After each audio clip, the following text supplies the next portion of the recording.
How's it going, everybody? Welcome back to episode 6 of Steelers Draft Talk. I'm your host, Derek Bell. With me is my good pal, Nick Martin.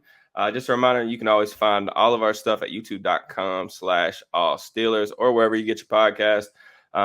Today, we're going to just go through a couple players that we've been watching some film on, give our thoughts on those guys, and then get into a little bit of bowl action, which starts up this week. It's had a little bit of an off week last week without any games, so nice to get back kind of in the swing of things. But without further ado, how we doing, brother?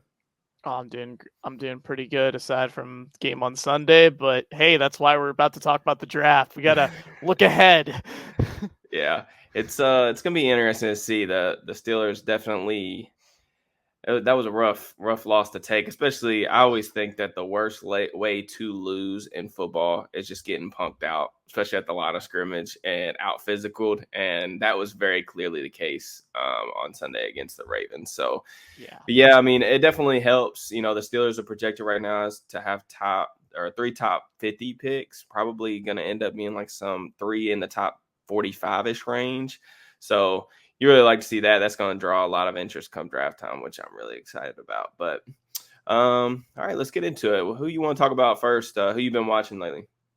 So that performance on Sunday really made me want to go look at the defensive line group, especially.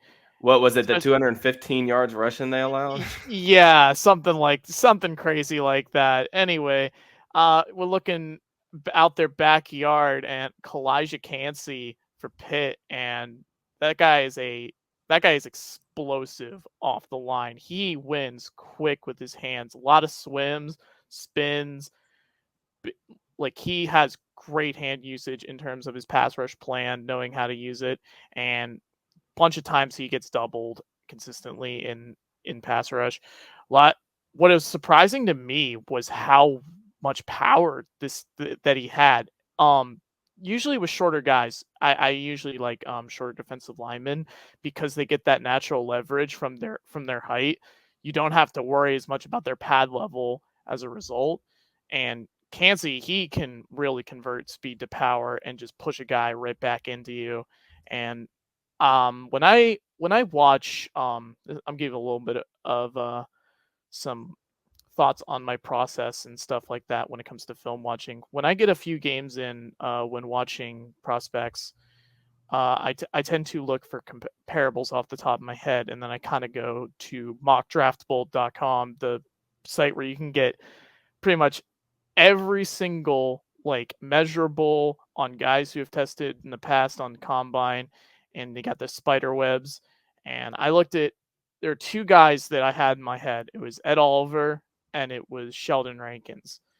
And he kind of wins more like Rankins, where he wins with a lot of finesse, but he's got a little bit of that explosiveness of Oliver that I like to see. So I think Cansey very much, if he comes out, he's going to be like early day 2 at the very least. You'll see guys with him, with guys shorter than him. They'll typically have a shorter wingspan, and as a result, you might have some more missed tackles. He definitely, in the games I noticed, whenever he was holding up at the point of attack and trying to anchor, he would hold the line of scrimmage pretty well. The problem is he would try and use the other arm to try and trip up the guy, like the runner, and he would and a lot of times he just wouldn't be able to get that full arm extension and be able to bring him down, which is what you see more with like your Cam Haywards, your Stephon too. It's because they got that massive wingspan. So it'll definitely be something to watch with Kalijah Cansey, but really impressive player, really explosive guy that would definitely, he might not be a pure scheme fit, but he's a guy that you want to work into your scheme. You want to work around him because of the type of player that he is. And I think that's the type of guy that they need to get on their defensive line because, good Lord, they got mollywopped. Yeah, it was an ugly performance against the Ravens, without a doubt. Yeah, Cansey, to me, he's not a guy that I've gotten a chance to study just yet, but just watching Pitt live a lot over the past couple of years, like you said, the first thing that sticks out is just that explosiveness off the ball, the quickness, the first step quickness off the line, really notable. And you kind of have to have that as a smaller guy. But I do agree with you. There is a element of power to his game that, I think some people are kind of sleeping on in terms of his projection, because he's not just kind of a technician or a finesse kind of player. He can really unlock that power and he can do it quickly. That's the important part. So Yeah. Yancey's definitely a guy. Like we talked about a little bit before the show, I definitely see more like 3 tech in an odd front. He could probably play some defensive tackle in an even front. The size is obviously going to be the drawback, but I definitely think he's going to be a guy that's probably, if he declares, which we anticipate him doing, he's going to be a guy that's going to be a potential top 50 kind of pick, in my opinion. And considering the Steelers have 2 top 50 picks right there. It works, right? Yeah, exactly. Perfect spot. Yeah. Yeah, so this weekend I had a little bit of free time. I was able to go back and watch a guy that I've really liked from afar for a while now, and that's B.J. Ojulari from LSU. Obviously, his brother Aziz, first round pick for the Giants, a couple of years ago, been banged up, but he was a good prospect coming out as well. He played at Georgia. Oddly enough, this matchup came against Georgia, the one that I watched in the SEC championship game. I feel like I've watched this game like 3-4 times now, just because of how many good players are on both teams from a draft perspective. But that's how it usually ends up being at the end of the cycle. Yeah, the tools to work with as a pass rusher, really, really intriguing, man. I really like. I'm a sucker for speed rushers, and Ojulari is definitely that. He's a guy who rushes a lot from a 2-point stance. The thing that really stuck out for me against Georgia was just the pass rush plan. I knew that he was a speed rusher and the kind of how he won, but I didn't really have a good grasp of understanding in terms of, how unique he was in terms of setting up his moves.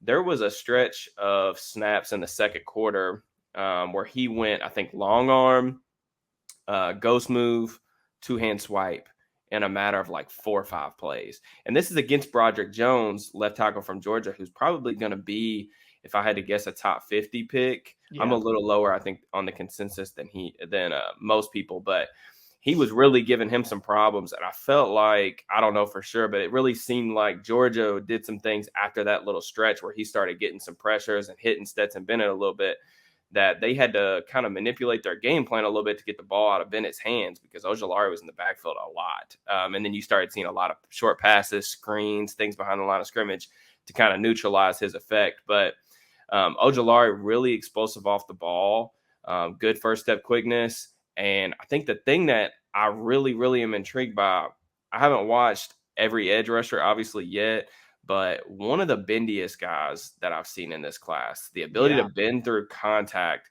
that ghost move is really real. And I think that that's really intriguing. There's a very clear 3-4 outside linebacker edge projection to the next level. And I don't think he's a liability against the run. He does some really nice things in terms of lateral movement, in terms of, shaking blockers, getting in the backfield, penetration. It is notable to me that they do move him to the weak side of the formation a lot. So he is able to kind of mask some of that stuff at the point of attack. So that's going to be something that NFL teams are going to have to be comfortable with, because he is a little bit on the smaller side. I think he's like 6'3", 245, 250, and he looks light to me. But, really explosive dude. I'm thinking that he's going to end up being like one of my personal favorites in the class. I'll have a soft spot, like I said, for speed rushers, and he's a very, very intriguing one. Legit round 1 possibility, in my opinion. Yeah. Most of my familiarity with B.J. Ojulari had to do with viewings I had last year when I was watching other LSU prospects, and then I'm just mesmerized by this guy who's just dipping under these offensive tackles. And then you learn that he's related to Azeez Ojulari, and it makes a lot of sense, considering their flexibility. And yeah, you talk about speed rushers, like when it comes to the best NFL edge rushers in the league, you have to have that bend. Mm-hmm. That bend is so crucial, but not just that. the hands, the pass rush plan. I haven't dug in too deep, but from what you said on 4 to 5 plays, just going from going from Yeah. going from the ghost. It's I'm a little lost for words right now. I'm sorry about it's that. no, but it's intriguing when you see guys like that start to string moves together on a Yes. consistent basis, because it shows that they're thoughtful in their process and they understand how to set those moves up. And I thought it's really unique, because you think about the first pressure that I saw him get in this game came like early in the second quarter, I think. And he literally puts that inside arm right in Jones' chest and drives him back into Bennett. And literally the very next play, he kind of comes off the ball really kind of a little bit slower and kind of feints that inside hand and dips underneath his punch. And I'm like, see, that is how you set up those moves, because you start getting those offensive tackles to anticipate that long arm. The best, like you said, at the next level are able to do that kind of stuff. And Ojulari, he's a really intriguing prospect. If you're looking for, a guy that can provide some pass rush and juice kind of out the gate, I think he's going to offer that type of ability, just because he already has that versatile toolbox of moves. I've also seen him use spins, swims, things like that. So when guys are coming into the league that developed in terms of a pass rushing repertoire, that's the type of stuff I think, combined with his explosiveness, the bendiness, that's going to get him taken in the first round, if I had to guess. Who are some other guys you've been watching? One guy I definitely started to watch was Raheem Jarrett. He ended up declaring today, and Good he's timing. gonna be a wild card in this class, because he's got some athleticism to him. Can really run some great routes. Something that was weird in some of the games I've watched. I'm curious about his production overall and why it was not as great. He runs a lot he's used a lot in the slot. I've seen some instances of where he was used on the outside in different years, and he ended up having quite a bit of success. When I noticed was his placement. Whenever off his release, like with his hand usage, he would go for the elbows, and that's huge. You want to be able to knock the elbows down, because it makes the corner harder to recover and get their hands on you. And what I notice is guys don't get their hands clean on him. And when you have that type of route runner, that's appealing. One of the things I noticed was he has some drops at the catch point. There were instances like outside of his frame where like he had the right idea with his hand placement, everything. It's just he would hit the ground. The ball wouldn't hit the ground. He would kind of like try to bring it in, and he would just kind of lose it at the very end. And I think he needs to work kind of like on that balance a little bit more, so to speak. But there are some plays where you see him make some plays above the catch point, and a lot of guys are going to be impressed with it. It's just not as consistent as you like to see. And the production, obviously, when it comes to wide receivers, production is not like the worst thing not to have. You see guys like Calvin Ridley back in the day, who had Jalen Hurts at quarterback, who just couldn't anticipate at the time, and it took him a while to get to where he was. Raheem Jarrett really can move, really can run routes, shows potential at the catch point, got some chops after the catch.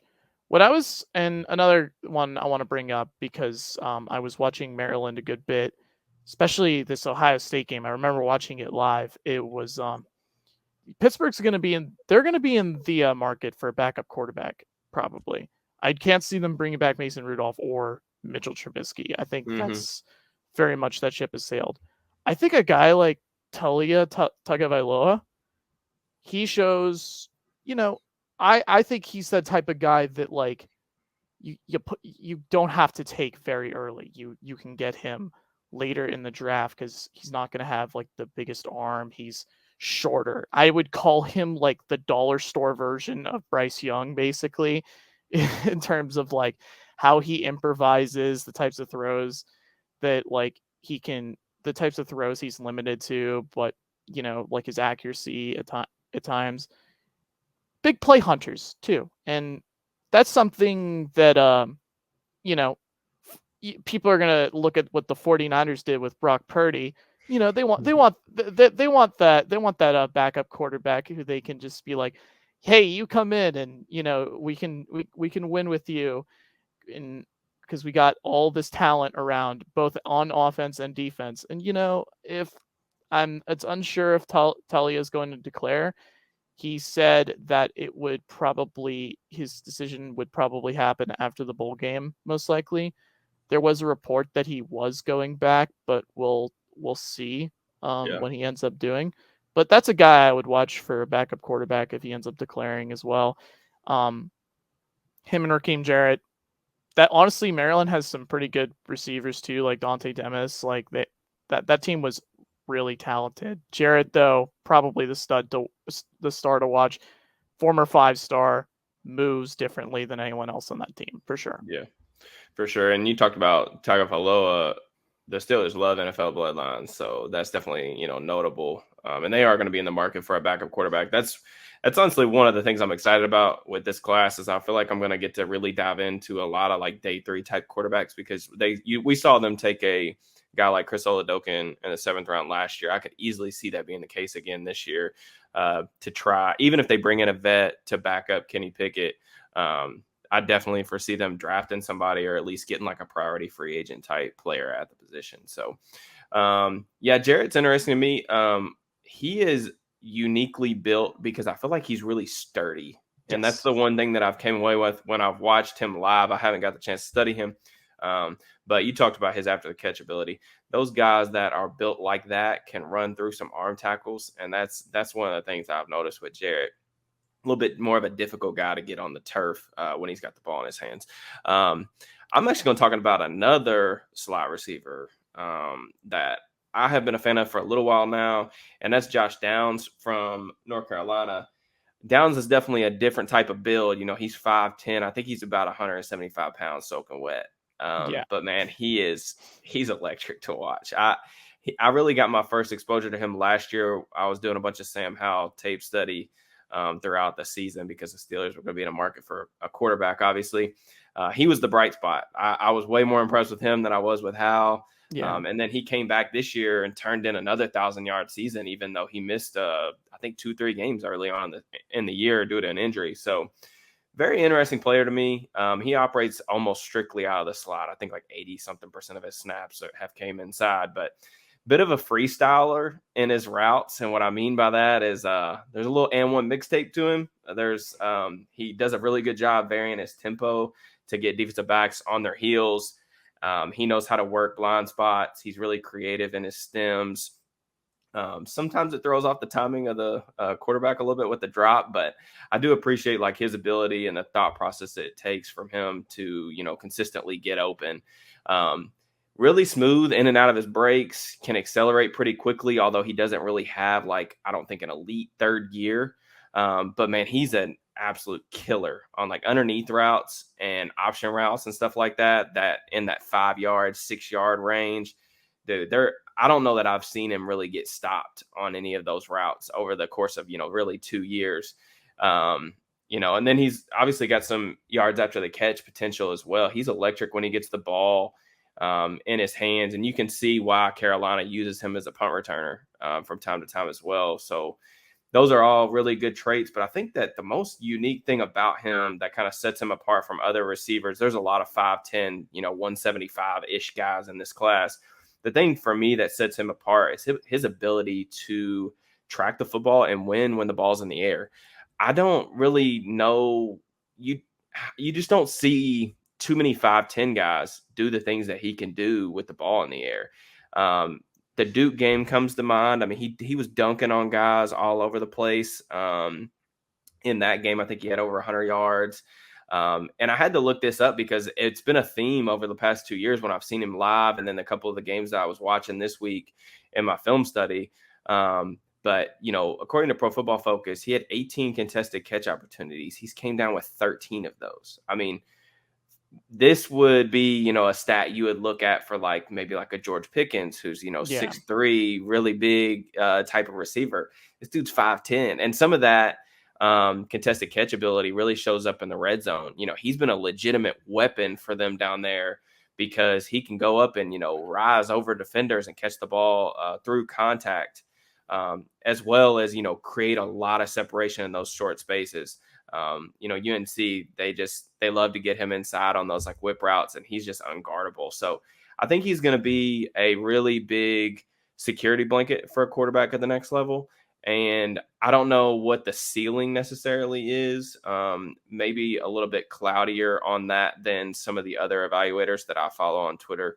But a really fun player who I think has a really easy projection to the next level as a starting slot receiver, as a rookie, can do a lot of things underneath as well as, do some things vertically as a stretch the field type of guy as well.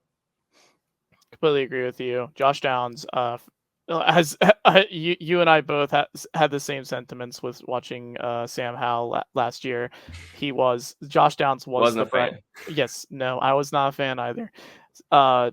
Downs was the bright spot, and what really stood out to me was his ability to track the ball. He knows when to find the ball over. Like there will be a ball thrown way to his outside shoulder, and then he'll be able to come back and make that adjustment at a really awkward angle on a ball that's barely it's way out towards his outside shoulder, and then ends up adjusting back, making the catch, keeping his feet in bounds. That's the stuff that I was impressed with overall with Downs.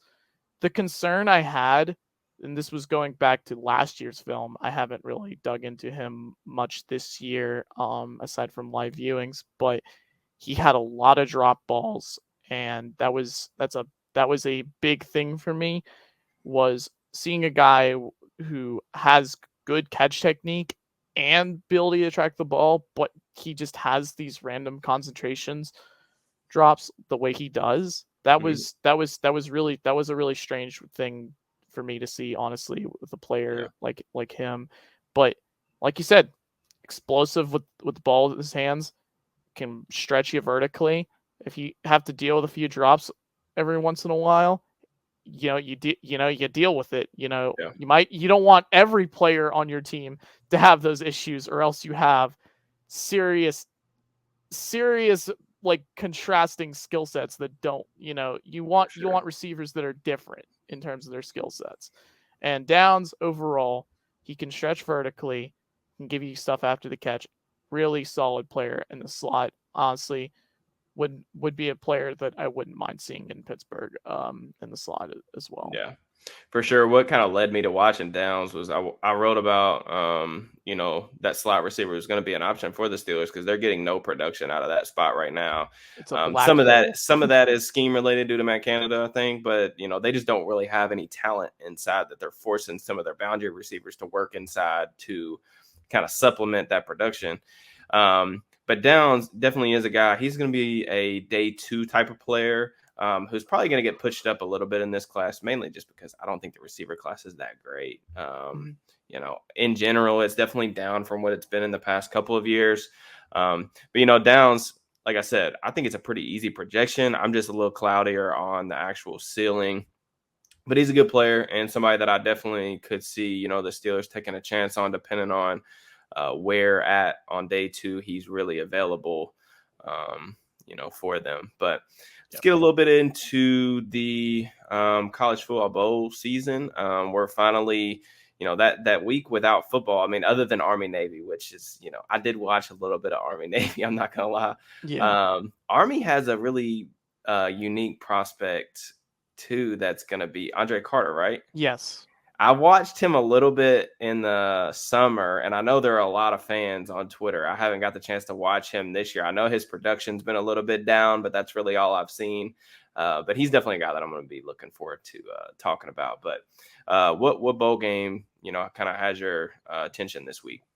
This week, I'm probably most interested in BYU SMU. I have had a lot of exposure to BYU the past few years, mainly from watching their quarterback Jaron Hall. Problem I had with him last year was he played inexperienced, but was a much older prospect than a lot of other guys. 24, 25, I think, right? Yeah, he's going to be a 25-year-old rookie, which is a really major sell really major. It's going to turn a lot of teams off for sure. And the thing with Hall, though, he has that arm talent. He can run the ball pretty well. The problem, this dude has not proven he can stay healthy. Both years, he's potentially going to miss his second bowl game with an injury, and he dealt with a shoulder injury a good amount this year. Set career highs with his numbers, passing yards, touchdowns, 31 touchdowns to 6 interceptions, and overall, like I've seen him a lot on film, he throws guys open a ton. He throws the anticipation outside the numbers really well. The problem is he's a shorter guy.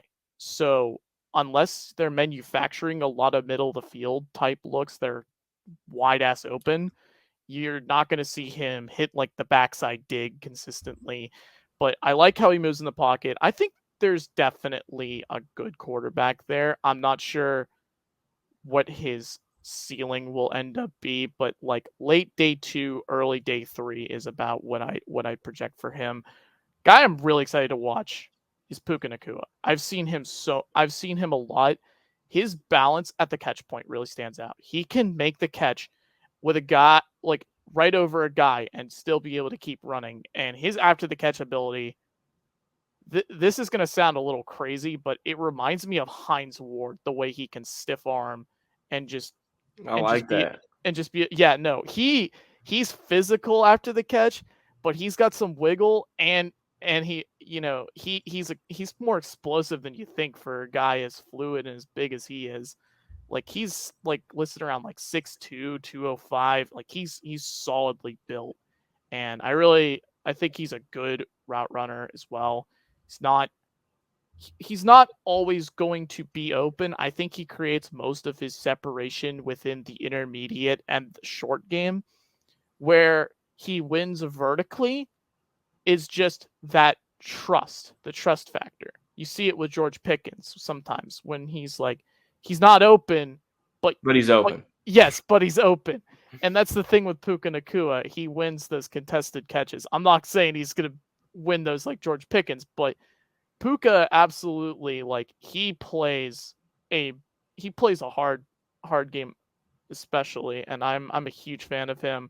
Another NFL prospect too, like Blake Freeland is projected as like among the top tackles in this year's class, and while I haven't scouted him specifically, I have noticed whenever I've watched Darren Hall, he has some of the cleanest pockets you'll ever see a quarterback have, and I think Hall navigates the pocket pretty decently, uh, considering like how much his O line keeps him free. He doesn't give him too bad of habits, but I never see the Freeland end up giving up pressure, and that's always a good thing. You Yeah. definitely those are the 3 guys I think you want to keep the most eye on. Rashee Rice, unfortunately, is opted out for the game. He will not be playing for SMU. He is considered the top senior wide receiver in this class. Definitely a guy who played a lot in the slot last year, and he's played a good amount outside this year, and I'm very interested to go into his film further because some of the stuff I've seen with him after the catch and at the catch point is really intriguing for sure. Yeah. Just speaking from, I remember you talking a lot about Hall before this season. So I've watched BYU a little bit, and I know that they are sort of a offensive line factory over there. They've had a Yeah. lot of good players up front in the trenches. But speaking of Rice, I had a kind of hot take that I came across of a week ago, and this is really just limited viewings of Rice of what I've seen of him. I wouldn't be surprised if he goes first round because I think he's going to test really well, especially for that size. Because they list him, I think, at like 6'3". He's a pretty I big dude. I think he's more around like 6'1" ish Is he? from what Okay. I think like from what I've looked, I think he's more like 6'1" ish, but like he has a pretty good wingspan from what I've Yeah. seen. And Yeah. The phrase that I think really fits the billing for him is ball winner. yeah, Like just the ability to dunk on guys at the catch point. there was a couple. I think it was against Maryland early this year where they threw him 2 balls up the seam, both of which he was open before the throw, and then the throw kind of led him into contact, and he still dunked on guys.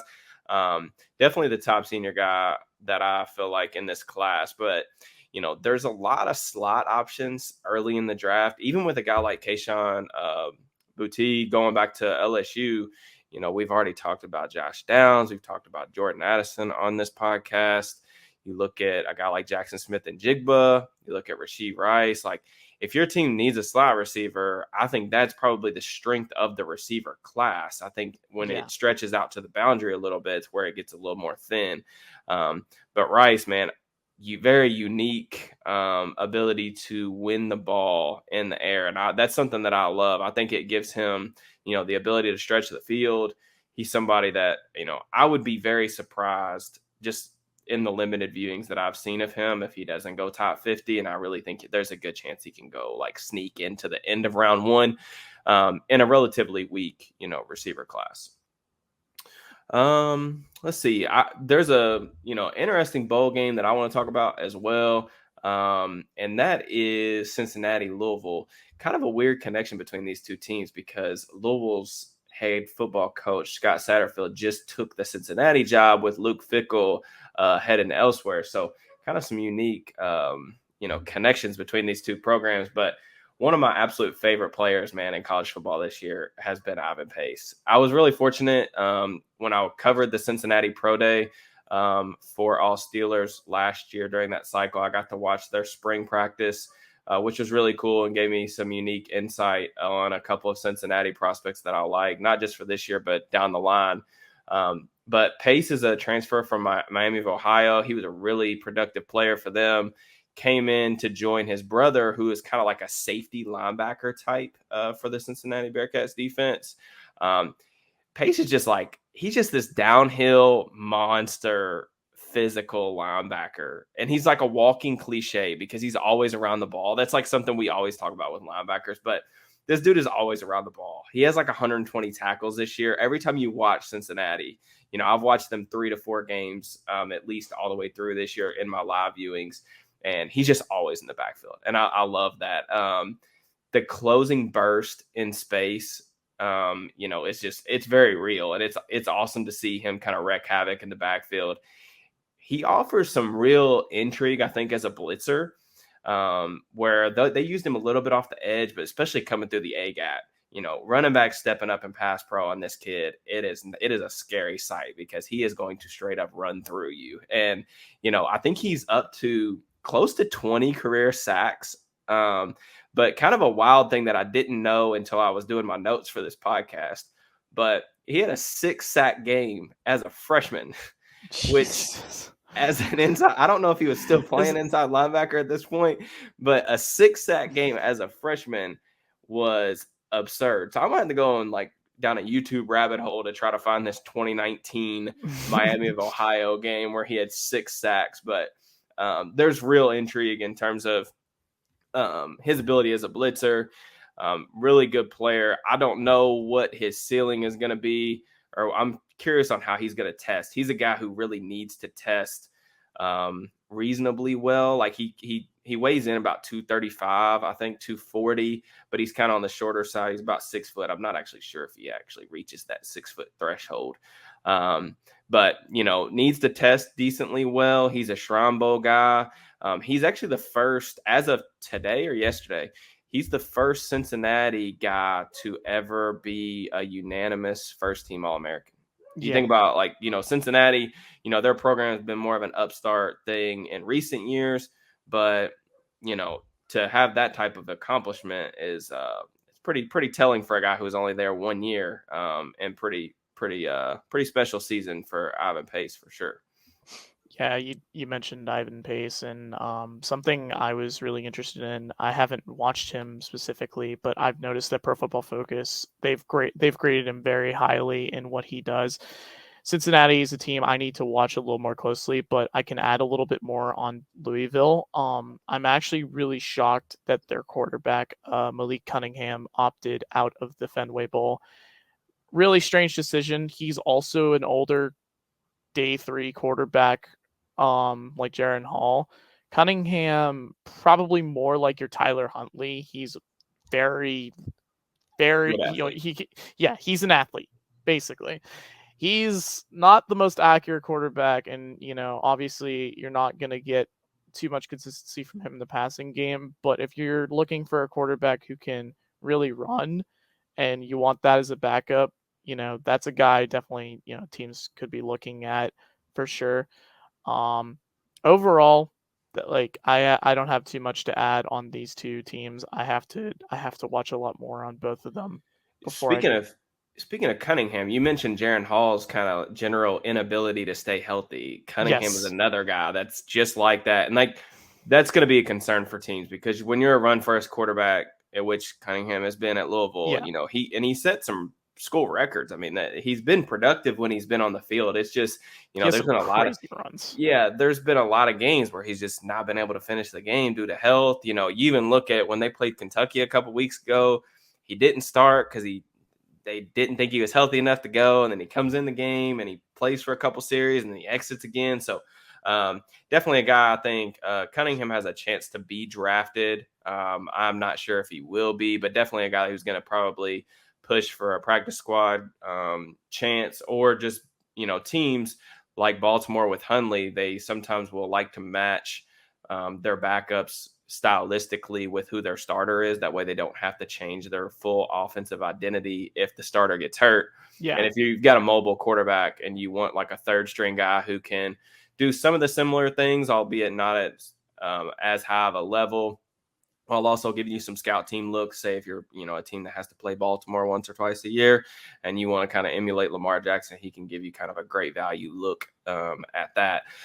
Just a couple other guys from Louisville that I want to talk about. Their defense played really well down the stretch of this season. Really, once they hit their stride, I mean, this was one of the better defenses. Granted, it's in the ACC, but they've got several guys that are going to be on the draftable radar. Yaya Diaby, one of the coolest names in the draft, I think. He's a pass rusher. They move him all across the front. He plays edge. He plays a little bit on the interior. 6'4", 270 with a 6'9" wingspan. Plays with a really hot motor, and I really enjoy watching him, move all around the front. I mean, they get him advantageous matchups, but he just plays kind of balls to the wall, 100 miles an hour all the time. And he kind of had that breakout season for them this year. I think he was up to like 9 sacks. He had a really good game that I watched live, I think, against Florida State, where he had a 2-3 sack performance. So he's a guy to watch.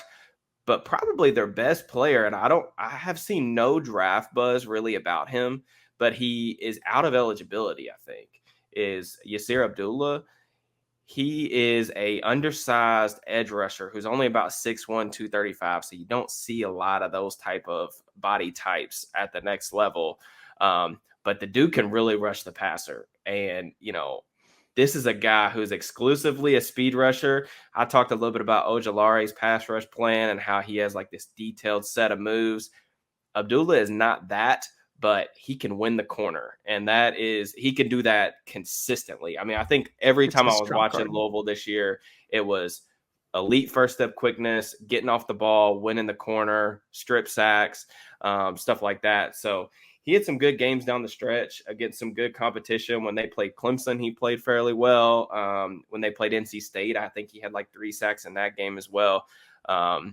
Just checking out like his numbers on the season, 9 sacks, 54 pressures. So he's definitely a guy that, he's going to have to put on a little bit of weight probably. But a guy that if you're looking for sleeper type of prospects in this class that can offer some pass rush ability, he's a guy that maybe you want to check out a little bit later as well. For sure. For sure. Don't have too much to add. Like I said, need to watch more Louisville. But from what you describe on Yasir Abdullah, it sounds like he's one of those day 3 like pass rush specialists that you bring in for passing downs only.